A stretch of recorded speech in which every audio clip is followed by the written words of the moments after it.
So this video was covered by Abba and Preach, and it talks about someone that has helped the city in ways that people may not think to, and it's almost like a true example of saying, okay, everyone asks, what am I supposed to do? How can I help? I'm just this small one individual that's able to actually help the city. How can I really contribute? Like, there's no way that I contribute well enough to the society that's going to make any change. Correct? So, this video, however, demonstrates something that you can do, but watch how the city reacts to the things that this person has been doing. So let's get into it. Whoa. Just skip me all the way to there. Potholes that the city neglected to fix for decades, causing millions and millions in damages to everyday citizens' vehicles. It's not AI. The crazy thing is that he's had negative reactions from the state. He could be ticketed, that he could potentially be jailed because if he does a bad job. They're like, isn't this such a crazy... That is not AI. That exists for real. And you don't have... And peep game, you don't have to look for those. You don't find potholes. Potholes find you. Like, this is a highway. See, some of New York City's roads look just like this. And like...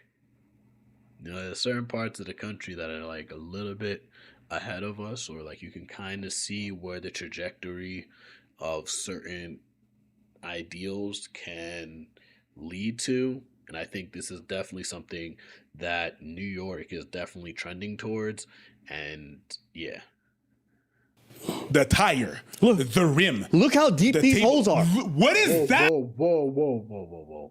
Look at these craters. You're literally on the moon. It literally looks like you're on the moon right now. That is insane. Your whole jaw could just get folded just in one of those potholes. Just completely just, oh my gosh. You get caught on one of those, fly right out the seat.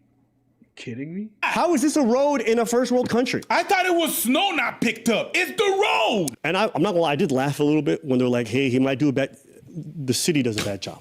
We pay your tax dollars and you guys do a fucking bad job. The bar is in the realms. It's low.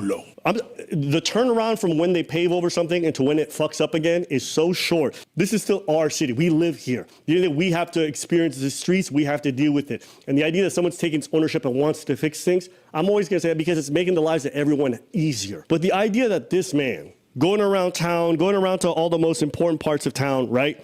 And he's like filling in these potholes. Yeah, right here. Yeah. All right, I'm gonna mute it just for a second here. But basically his wife has a lot of mobility problems and this was causing them issues because it was very difficult for them to get out. So he comes by and he fixed something. And this old man cannot believe it's gonna happen right away this quickly. And so here he is, he fills it in. It takes him 10 minutes, costs him about $100. $120. Yeah. So he's trying to pay him. He's trying to pay him. Nah. I ain't never seen shit like this before in my whole life. I have. And it was last year. So in terms of construction, we pay $65,000 per kilometer of road work. That's 3 times the average of other major cities. And yet we get much worse quality corruption. They're trying to demonize this guy like he's a problem. And I'm like, how dare you? Before you even have like the audacity to mention anything about this dude and the repercussions. Yo, go fucking clean out your closet. Go clean out all that mafia cum that y'all been storing back there. All them money-stained, Italian-sauced dollar bills y'all been spreading around. Now, before he goes, he continues to start going crazy. I've actually been seeing some videos on like TikTok and Instagram where there are guys that would go around helping elderly people shovel snow or do their lawn or clear out their garages or whatever the task is, right? And you have individuals that would call them out or call the city or call the police in order to try and stop these people from doing a good deed to help those that like are looking to contribute to the community. And this is the issue that I think society is starting to face, where we really lost what community is. And if someone's coming in to help your community and actually do better for your community, I don't think personally you should be condemned or persecuted for wanting to do something like that, because then you're going to deter others from helping you out or wanting to help you out. It really makes it very difficult for you to want to say, yeah, let me go and do this job or do this work for somebody for free, or not get all the proper licensing, permitting, all this extra stuff, the barriers to entry that can easily be avoided. Now, don't get me wrong, safety concerns, things of that nature, that should be obviously monitored heavily. However, if you're going to do work that's just going to better the community, I don't see why that it needs to get condemned in the way that it does. But around all the cutting of corn. Y'all cut so many corners, bitches a circle. Italian sauce. Okay? Until y'all deal with that, I don't want to hear nothing about the material. The material he's using is better than fucking empty space. Okay? It is still exponentially better than driving over fucking air and fucking up everything. When I say this, it's not like, oh, you might damage your car. It's a hazard in terms of just danger. Bro, the roads are so fucking bad, he's just swerving to try to dodge them. Not paying attention sometimes to who's beside them, but I ain't mad at them because the hole they're approaching is so fucking big that if they go into it, they're gonna fuck themselves up. So now you got people swerving, causing car accidents, harming other people. What pisses me off is that whenever you do any modification with your car, you change the pipe, you change the power of your car, and the police stops you, you get a fine. Why? Because your car is deemed unsafe. Bitch, the road I'm riding on is not safe. You know? The road that I'm rolling on with my car that I paid taxes on, with the wage that I already paid taxes on the road that I paid taxes on, with my driver's license that I paid taxes on that, is not safe. So now comes the hustle. Because you saw how mad they got with this man for filling in the holes and doing the whole city a service, okay? So he's... Can't even put a tint on your front windshield in New York. Like, how about y'all worry about the potholes that are in New York, okay? How about y'all worry about, the homeless people that are on the streets in New York, okay? Rather than worrying about my tint, bro. Get out of here. Fixing a problem that the government is dragging its feet on. Montreal contractors often submit lowball bids to win contracts and then compensate those bids with corner cutting repaving techniques that fail to meet quality standards the city's inspector general has found. So this is not an opinion, this is not a vibe. No, it's been... When we've looked into it, all we found is corruption. And I don't think like just a minor amount. They've taken the mayor of one of the northern part of the city and sent him to jail because they found that for 15 years he was embezzling money to offer specific groups contracts. And they found out those specific groups had ties to the mafia. His friend. Whoa! Organized crime groups have realized they can't operate in open. So a lot of them have found ways to have fronts on the legal side, and they operate very quietly. And construction here is basically run by a lot of corrupt people who want to cut corners and organized crime. They're going to...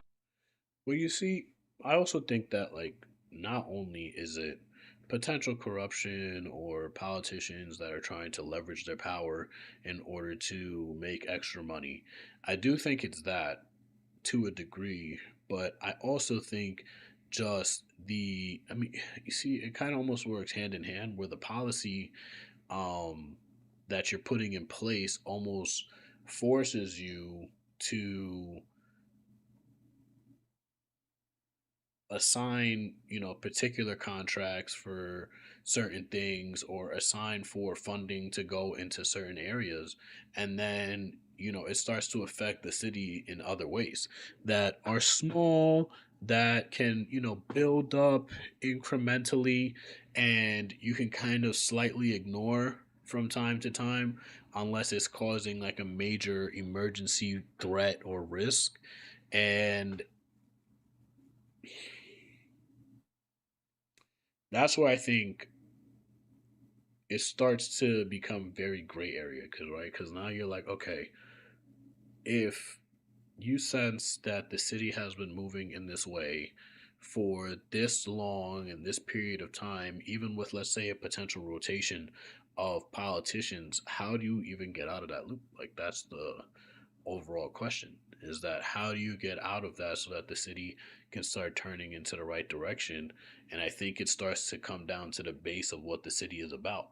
Because, especially for something like New York, it has so much potential, has so much capitalistic potential, that like it doesn't make sense that we're trying to rely on the state and the government in order to push the needle and move forward, right? But if the government is starting to work against you, putting policies in places that can build incrementally, right, against you, it starts to become a problem, and you start to work with one hand behind your back, and you're like, well, how am I going to try and navigate this? So I either have two options. I can try and fight with my one hand, or I can leave. And those are the two options. If you have the ability to leave, many are starting to do so. So Constantly do a fucked up job on these roads. They're going to use poor quality stuff that's going to break, and then they're going to get the bid again to fix it. And so you're never going to get improvement, and you're going to constantly legally siphon out money out of everyday people. Everyday people. I love the fact that, this country and this province specifically got a love relationship with gangs. A love-hate. Well, they hate gangs when they wear baggy pants, right? But they sure love the other ones with suit and tie. They re-elect them. And it's not something that is new. That's been going on for like last 5 years. It's been going on. I'm talking decades. And it's been going worse and worse. It's just that now we're kind of at a breaking point. Breaking points. Welcome to Breaking Points with Crystal and Sagar. So they did a giant investigation into these people. They had wiretaps, video cameras. I want y'all to see just how old school. This shit look like it's straight out of Sopranos, okay? Isn't this so fucking old? You think the mob is gone, but it's still existing. So you see what's happening there? He's going into his sock. What is he pulling out? He's pulling out a wad of cash to pay off the mob member. And so what they did is they had recordings of these guys doing these payoffs, and they would all do it sneakily. They didn't know they were on cameras. But they had this, and they used this in the inquiry when they released a report on this whole issue. They had something called the Charbonneau Report. So this guy's name is Lino Zambito. So you already can tell, you know what I mean? Yeah, that's the neck grease, the name, okay, crime. listen, I'm gonna let you guys go check that video out. But listen, I mean, we all want to say that, the government is not up to this, that, it's not getting to this point. Like, it's really not getting to this movie-esque level of crime and fraud and just deception in the cities, right? But we want to also keep in mind that there is still the reality of like what could be at play, right? What a lot of these cities are starting to show us in terms of the results that it's producing, and what we have to deal with on a daily basis. Because at the end of the day, you really have to start thinking, okay, well, if I'm going out every day into work and these potholes are causing for issues, damages, and just headache along your life while you're still having to pay taxes to the city, while you're still trying to fund your lifestyle and just live your day to day and want to enjoy life and have those goals that you want to set forth for yourself, but there's those small inconveniences that come about every time you move about the city, every time you go to work, every time you even come home from work and want to go enjoy that life. It starts to build up, and you have to start, opening up that consciousness and say, how can I start to actually affect and benefit the city so that I can avoid being in these inconvenient positions, or do I potentially go the other direction? Because at the end of the day, there's going to come a point where the city may cause for you to put yourself in a deeper hole, right? One bad accident, one bad injury, one bad situation that ends up from violence in the city, can put you in a deep hole, and now you have to make a bigger life decision. So which route do you take? Do you try to avoid taking that chance in that city for that deep hole, or do you try and change things?